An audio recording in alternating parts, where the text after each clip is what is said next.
આપની સાથે હું ભાવિની અને મહત્વના સમાચારથી શરૂઆત કરીએ તો વડોદરાને હવે નવા મેયર મળી ગયા છે। તો વડોદરાથી આ મહત્વના સમાચાર, મેયરના નામની જાહેરાત થઈ ગઈ છે। વડોદરાને આજે નવા મેયર બન્યા છે। ગીતા મકવાણા મેયર બન્યા છે। તો વીએમસીમાં સત્તાવાર હવે સુકાન ગીતા મકવાણા સંભાળવાના છે। તો આદિત્ય પટેલ ડેપ્યુટી મેયર બન્યા છે, જ્યારે ગીતા મકવાણાને મેયર પદની જવાબદારી સોંપવામાં આવી છે। જ્યારે વર્ષાબેન વ્યાસ જે સ્ટેન્ડિંગ કમિટીના ચેરમેન બન્યા છે। મહિલાઓનું પ્રભુત્વ વડોદરામાં અત્યારે જોવા મળી રહ્યું છે। સ્ટેન્ડિંગ કમિટી ચેરમેન તરીકે પણ એક મહિલા ચહેરો, સાથે જ મેયર તરીકે પણ એક મહિલા ચહેરાને મેદાન ઉતારાયો। વધુ અપડેટ સાથે સંવાદદાતા કૃણાલ શર્મા અમારી સાથે જોડાઈ ગયા છે। કૃણાલ, અત્યારે વડોદરાના મેયર, ડેપ્યુટી મેયર અને સ્ટેન્ડિંગ કમિટીના ચેરમેનની જાહેરાત થઈ ગઈ છે।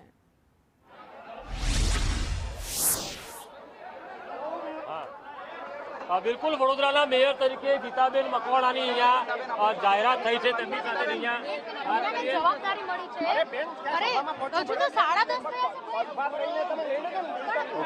હાલ અહીંયા ગીતાબેન મકવાણાની અહીંયા જાહેરાત થઈ છે મેયર તરીકે, જ્યારે ડેપ્યુટી મેયર તરીકે આદિત્ય પટેલની જાહેરાત થઈ ચૂકી છે।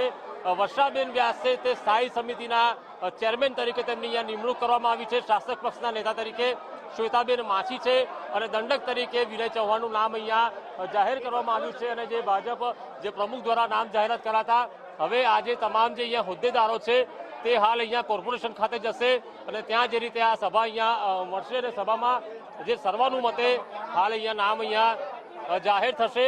જે બે મહિલાઓ છે તેમના જે સુકાન છે તેમના ઉપર અહીંયા સોંપવામાં આવ્યું છે। વર્ષાબેન વ્યાસ અને જે ગીતાબેન મકવાણા છે તેઓ હવે કોર્પોરેશન પહોંચશે અને ત્યારબાદ સર્વાનુમતે તેઓનું નામ સભામાં જાહેર કરાશે અને તેઓ પોતાનો પદભાર ગ્રહણ કરશે। ત્યારે એક વાત એ છે કે જે 3 SC STના જે પુરુષ ઉમેદવારો હતા, જે રીતે સમીર વાઘેલા, અજય ડાભી, ચેતન પરમારનું નામ હતું, પરંતુ આખરે આ ત્રણેય વચ્ચે જે ગજગરા ચાલી રહ્યો હતો કે કોને સુકાન સોંપવું, આખરે વડોદરા મહાનગરપાલિકામાં આ ત્રણેયના નામની બાદબાકી કરવામાં આવી છે। અને જે વોર્ડ નંબર 13ના ગીતાબેન મકવાણા કે જેઓ SC ST મહિલા બેઠક પરથી વિજયી હતા, તે આખરે તે મહિલાને આ સુકાન સોંપવામાં આવ્યું છે। એટલે કે ગીતાબેન મકવાણા એક સરપ્રાઇઝ છે, પરંતુ અગાઉથી જ લોકોને ખબર હતી કે જે ધારાસભ્યો વચ્ચે જે પોતાના માનીતા નગરસેવકને મેયર બનાવવા તેની વચ્ચે જે દોડધામ હતી અને તેની વચ્ચે પાર્ટીએ આખરે એક મહિલાને સુકાન સોંપી દીધું છે। તો પાર્ટીના વચ્ચે જે દોડધામ હતી કોને મેયર બનાવે એના ઉપરથી તો સસ્પેન્સ હવે કૃણાલ હટી ગયું છે, પરંતુ એક વસ્તુ એ કદાચ જોવા જેવી છે કે વધારે મહિલાઓને સ્થાન આપવામાં આવ્યું છે વીએમસીમાં।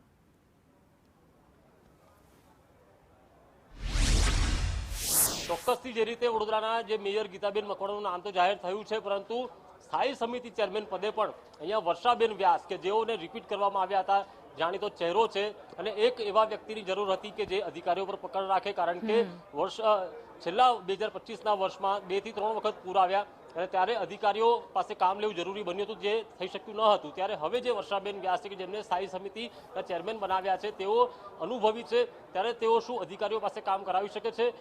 ગત ટર્મમાં જે મેયર હતા પિંકીબેન સોની, તેમની નિષ્ક્રિયતા હતી, તેના કારણે તેમને ટિકિટ ન મળી। હવે એ ગીતાબેન મકવાણા ફરી અહીંયા આવ્યા છે, તે પણ નવા ઉમેદવાર છે, નવો ચહેરો છે, ત્યારે હવે તેની વચ્ચે તે કેવી રીતે વડોદરાના જે બાકીના કામ છે તે પૂરા કરાવે છે તે જોવું રહ્યું। અમારી સાથે કૃણાલ જોડાયેલા રહેજો, આગળ પણ માહિતી લેતા રહીશું। તો મહિલા રાજ વડોદરામાં જોવા મળી રહ્યું છે। અત્યારે વીએમસીમાં મહિલાઓને પ્રાધાન્ય આપવામાં આવ્યું છે। ગીતાબેન મકવાણા જેમને સુકાન સોંપવામાં આવી છે, તો વડોદરાના mayor Geeta Makwana deputy mayor તરીકે એક પુરુષ ચહેરો છે જેમને સ્થાન આપવામાં આવ્યું છે। તો સ્ટેન્ડિંગ ચેરમેન તરીકે એક મહિલાને સ્થાન અપાયું છે। તો ઘણા જેવા કામો છે વડોદરામાં જે આ વખતે આ લોકો માટે ચેલેન્જ બનવાના છે, કારણ કે કેવી રીતે વડોદરા વાસીઓને અનેક એવી સ્થિતિ છે જેમાંથી બહાર લાવવાના છે। પછી પૂરની સ્થિતિ હોય, સ્થાનિક પાણીના પ્રશ્નો હોય, ગટરના પ્રશ્નો હોય, અનેક જગ્યાએ ભરાતા પાણી જેનો તાત્કાલિક નિકાલ, કારણ કે આગામી સમયમાં જ હવે ચોમાસું આવી રહ્યું છે, ત્યારે આ બધા જ પડકારોનો સામનો હવે આ લોકો કેવી રીતે કરે છે એ જોવાનું છે। વડોદરાના મેયરની જાહેરાત થઈ ગઈ છે। ગીતાબેન મકવાણા મેયર બન્યા છો આજના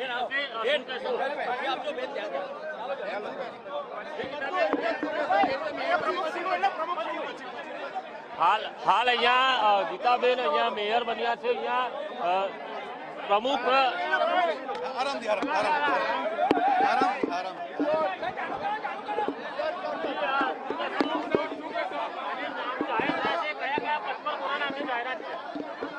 આજે વડોદરા મહાનગરપાલિકાના 2.5 વર્ષ માટે જે પ્રદેશ મોવડી મંડળ દ્વારા નામોની જાહેરાત કરવામાં આવી છે, મેન્ડેટ પ્રમાણે મેયરશ્રી તરીકે શ્રીમતી ગીતાબેન મકવાણાનું નામ જાહેર થયું છે. ડેપ્યુટી મેયર તરીકે શ્રી આદિત્યભાઈ પટેલનું નામ જાહેર થયું છે. ચેરમેન સ્ટેન્ડિંગ કમિટી તરીકે શ્રીમતી વર્ષાબેન વ્યાસનું નામ જાહેર થયું છે. નેતા પક્ષ તરીકે શ્રીમતી શ્વેતાબેન માછીનું નામ જાહેર થયું છે અને દંડકશ્રી તરીકે શ્રી વિજયભાઈ ચૌહાણ. આવી રીતે 5 હોદ્દેદારોના નામોની જાહેરાત થઈ છે. એ જ પ્રમાણે 12 સ્ટેન્ડિંગ સભ્યોની પણ જાહેરાત થઈ છે અને સૌ આ હોદ્દેદારોશ્રીઓને હું આપના માધ્યમથી આવનારા સમય માટે ખૂબ ખૂબ અભિનંદન અને શુભકામનાઓ પાઠવું છું. તો મેયર તરીકે ગીતા મકવાણા, ડેપ્યુટી મેયર તરીકે આદિત્ય પટેલ, ચેરમેન તરીકે વર્ષાબેન વ્યાસને સુકાન સોંપવામાં આવ્યું છે. હવે બીએમસીમાં મહિલાઓ રાજ કરશે. હવે કેવી રીતે આગળ કામ થાય છે તેના ઉપર સૌની નજર રહેશે. આ સાથે જ મહિલાઓના જે પ્રશ્નો છે એ મહિલાઓ કદાચ તેનું તાત્કાલિક નિરાકરણ લાવે તેવી પણ વડોદરાવાસીઓની અપેક્ષાઓ તેમના પાસેથી લાગી રહી છે. જોકે અત્યારે કોર્પોરેશન ઓફિસમાં મેળાવડું જોવા મળી રહ્યું છે. મોટી સંખ્યામાં ત્યાં મહિલાઓ કેસરી સાફામાં છે. સ્ત્રી સશક્તિકરણનું એક ઉદાહરણ અહીંયા જોવા મળી રહ્યું છે.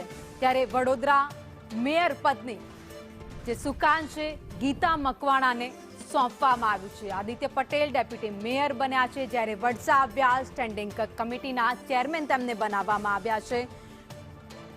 તો અધિકારીઓની